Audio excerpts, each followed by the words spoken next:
Latar belakang Hari Valentine atau Valentine Day. Festival Kesuburan.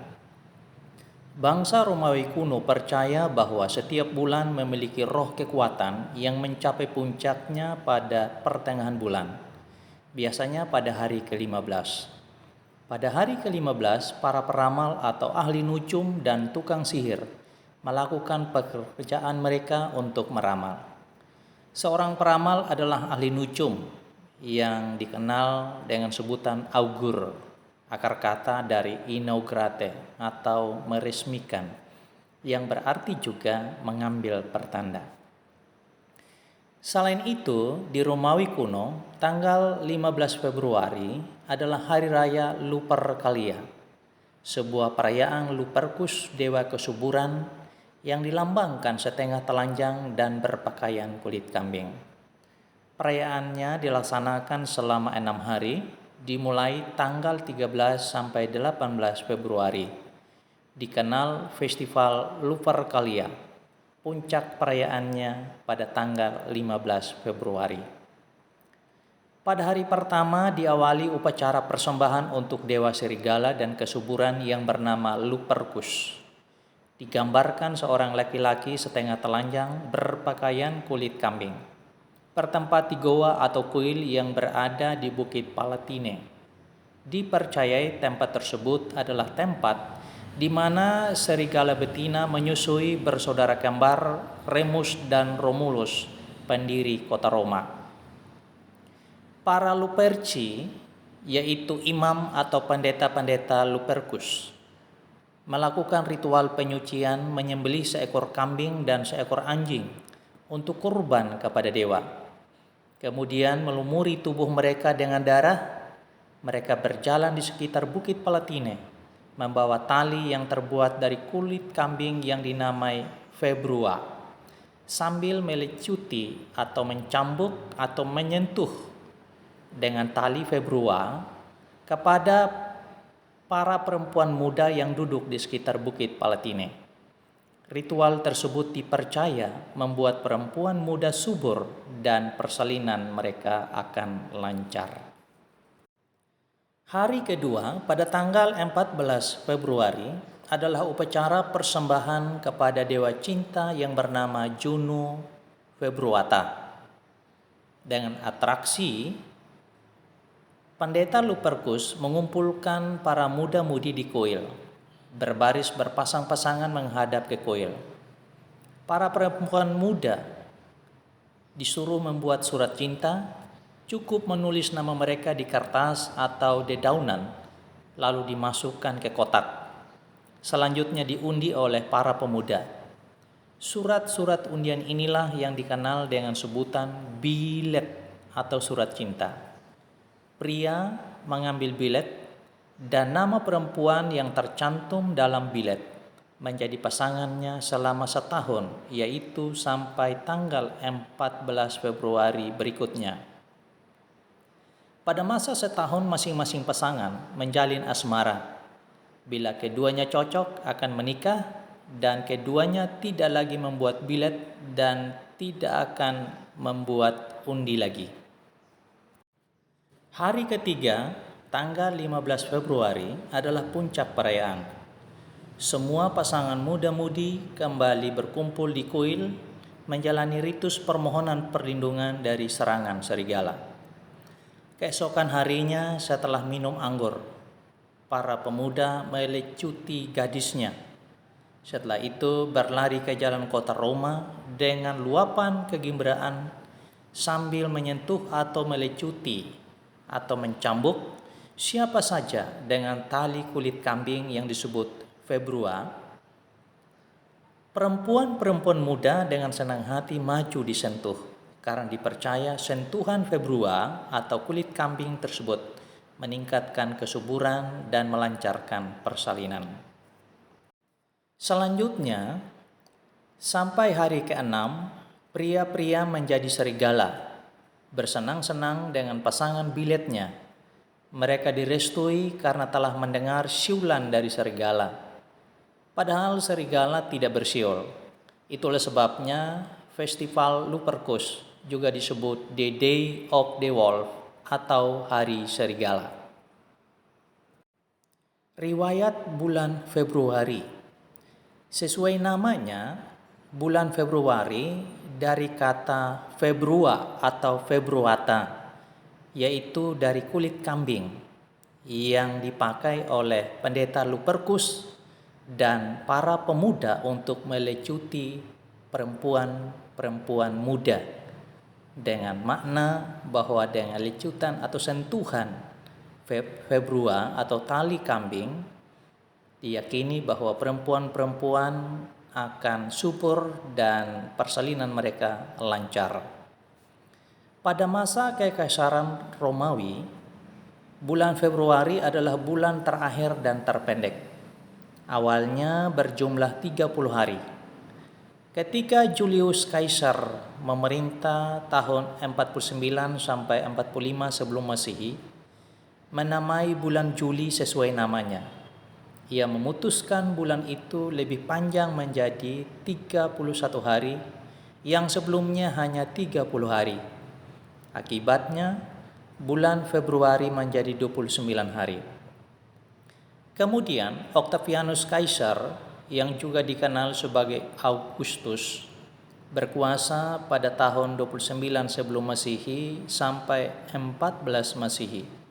Tidak mau kalah, menamai bulan Agustus sesuai namanya, sehingga merubah bulan Agustus dari 30 hari menjadi 31 hari. Akibatnya bulan Februari semakin pendek menjadi 28 hari. Sejak dirampok oleh Kaisar, bulan Februari menjadi 28 hari. Maka pertengahannya jatuh pada hari ke-14. Karena unik, ditetapkan sebagai hari libur pagan atau penyembahan berhala oleh Kaisar. Tanggal 14 Februari disebut hari suci atau dikenal hari Lupercalia atau hari serigala. Hari Valentine atau Valentine Day adalah nama yang diambil dari nama seorang uskup yang hidup di Roma pada abad ketiga, zaman Kaisar Claudius Gothicus atau dikenal Claudius II, sekitar tahun 268 sampai 270 Masehi, yang terkenal kejam melarang pemuda menikah karena dianggap pernikahan menghambat pergi berperang.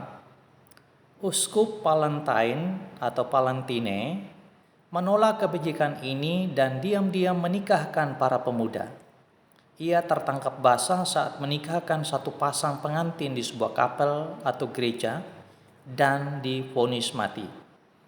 Sebelum dieksekusi, banyak orang simpati dengan aksi melemparkan bunga di jendela penjara tempat ia ditahan, berisi pesan dukungan. Salah seorang yang percaya cinta kasih dan yang mendukung Uskup Palantine ialah putri seorang siper atau penjaga penjara. Sang ayah selalu mengizinkan putrinya mengunjungi Uskup Palantine. Gadis itu setuju Uskup Palantine telah melakukan hal yang benar.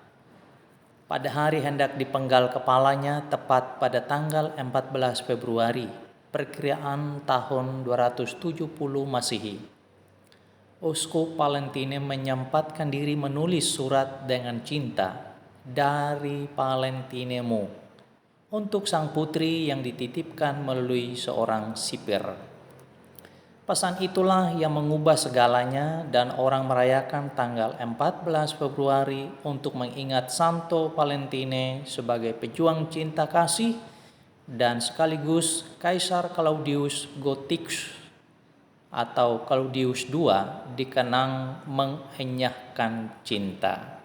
Di Inggris dan Prancis, Valentine Day dihubungkan dengan kepercayaan bahwa tanggal 14 Februari saatnya burung-burung mencari pasangan untuk kawin.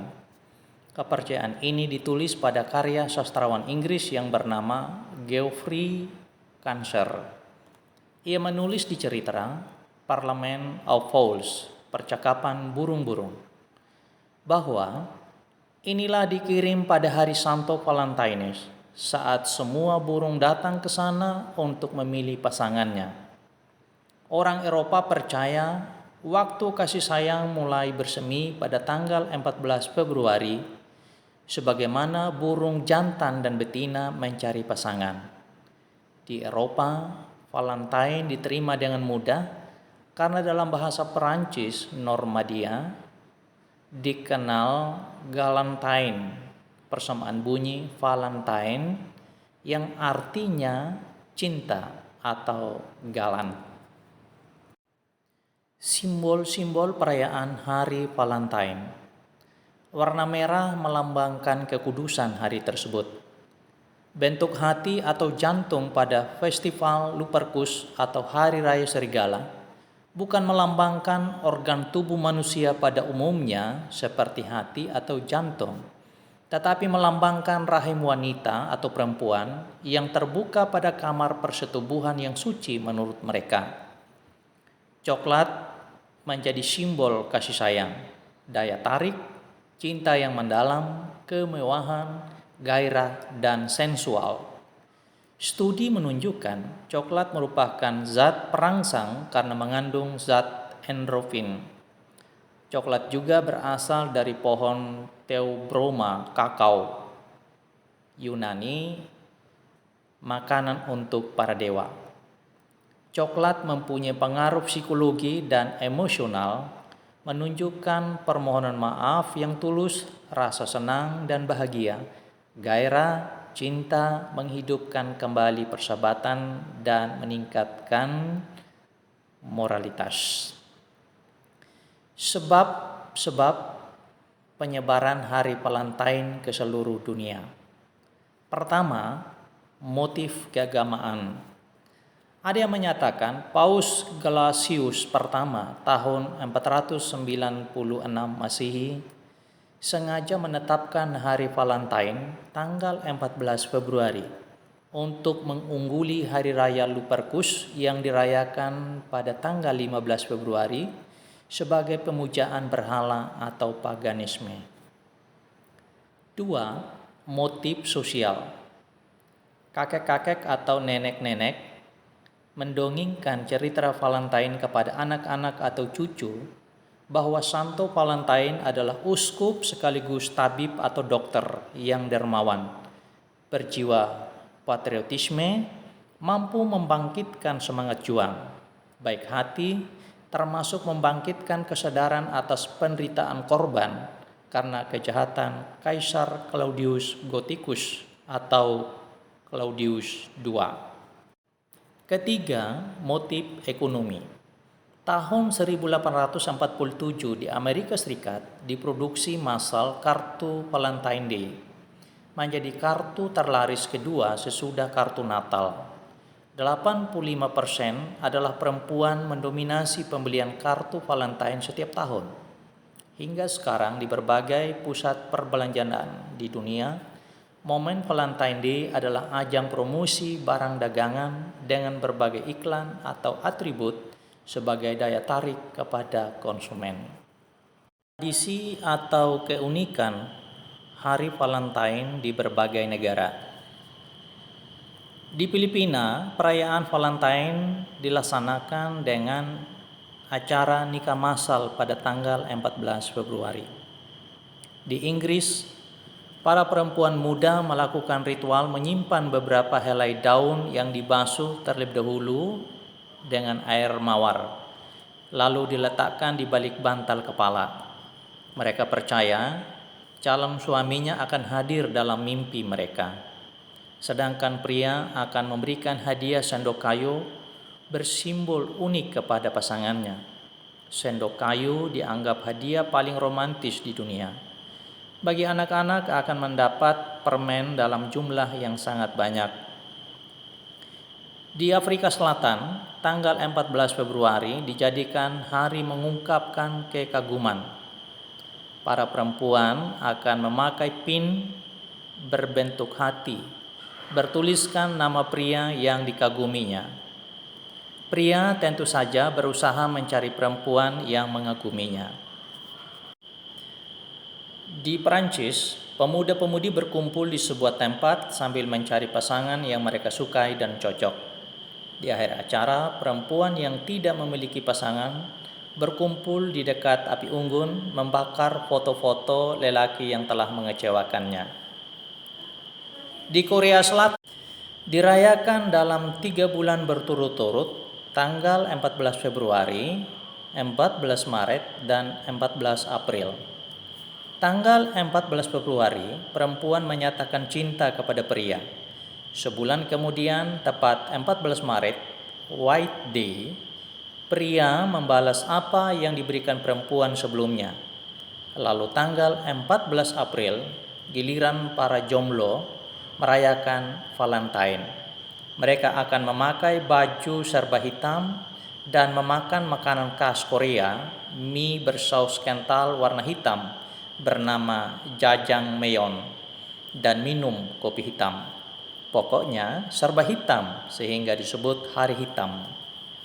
Di Jepang, gadis-gadis akan membuat sendiri coklat, giri choko atau kewajiban coklat, dan memberikannya kepada pemuda yang dia sukai. Pria memberi bunga kepada perempuan. Sedangkan di Taiwan, pria memberi coklat kepada perempuan dan perempuan membalas dengan memberi coklat kepada pria pada hari putih Qizhi yang disebut Hari Raya Anak Perempuan, dilaksanakan pada hari ke-7 bulan ke-7 kalender Tionghoa. Bagaimana dengan Indonesia? Di Indonesia, Hari Valentine biasanya dilaksanakan atau dirayakan dengan acara makan malam, nonton bersama, tukar kado, memberi coklat dan bunga mawar berwarna merah, api unggun, dan lain-lain. Hari Valentine jelas bukan hari raya keagamaan yang tercantum dalam kalender gerejawi. Hari Valentine sudah tentu ada pro dan kontra, boleh atau tidak boleh dirayakan oleh orang Kristen. Bagi saya, boleh-boleh saja, asalkan dirayakan dengan filter ajaran iman Kristiani sesuai ajaran Alkitab. Kita merayakan hari Valentine sebagai hari kasih sayang, bukan melanjutkan upacara Lupercus, upacara Juno Februata, atau perayaan cinta atau kesuburan dalam agama Romawi kuno sebagai hari raya pagan atau berhala yang erotis. Juga bukan sekedar mengenang Uskup Valentine, sang pejuang cinta, dan Kaisar Claudius II yang mengenyahkan cinta. Tetapi kita merayakan Valentine Day karena ketaatan pada sang kasih yang sejati, yaitu Yesus Kristus, yang telah mengorbankan dirinya di atas kayu salib, menjadi penebus dan juru selamat kita, serta kepatuhan kita kepadanya yang memberi amanat, seperti Bapa telah mengasihi aku, demikianlah juga aku telah mengasihi kamu. Tinggallah di dalam kasihku itu. Inilah perintahku kepadamu, kasihilah seorang akan yang lain. Injil Yohanes pasal 15 ayat 9 sampai 17. Selamat Hari Valentine.